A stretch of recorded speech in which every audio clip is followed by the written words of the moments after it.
ദിനവൃത്താന്തം 29 അധ്യായം 10 മുതൽ 18 വരെയുള്ള വാക്യങ്ങൾ. First Chronicle chapter 29 versus 10 to 18.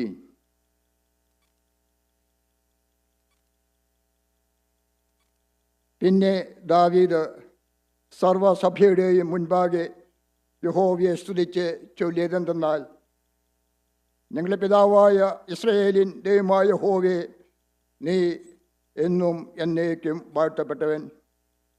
യഹോവേ, മഹത്വവും ശക്തിയും തേജസ്സും യശസ്സും മഹിമയും നിനക്കുള്ളത്. സ്വർഗത്തിലും ഭൂമിയിലുള്ളതൊക്കെയും നിനക്കുള്ളതല്ലോ. യഹോവേ, രാജ്യത്വം നിനക്കുള്ളതാകുന്നു. നീ സകലത്തിനു മീതെ തലവനായിരിക്കുന്നു. ധനവും ബഹുമാനവും നിങ്ങളിൽ നിന്ന് വരുന്നു. നീ സർവവും ഭരിക്കുന്നു. ശക്തിയും ബലവും നിന്റെ കയ്യിൽ ഇരിക്കുന്നു. സകലത്തെയും വലുതാക്കുന്നതും ശക്തീകരിക്കുന്നതും നിന്റെ പ്രവൃത്തിയാകുന്നു.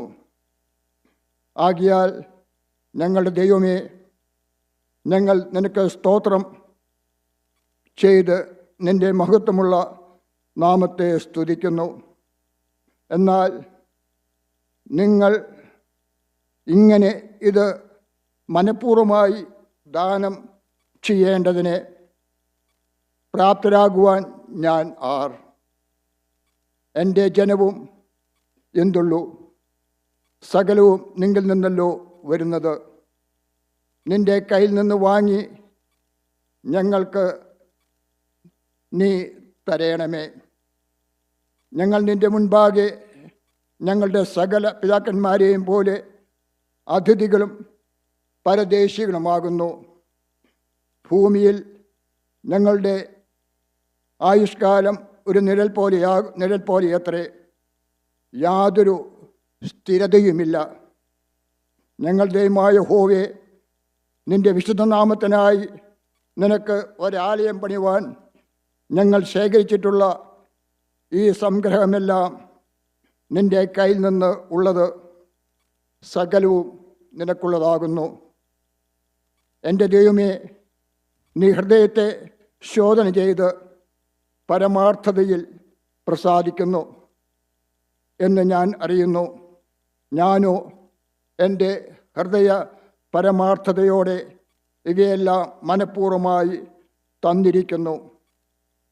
ഇപ്പോൾ ഇവിടെ കൂടിയിരിക്കുന്ന നിന്റെ ജനം നിനക്ക് മനഃപൂർവ്വമായി തന്നിരിക്കുന്നത് ഞങ്ങൾ സന്തോഷത്തോടെ കണ്ടുമിരിക്കുന്നു.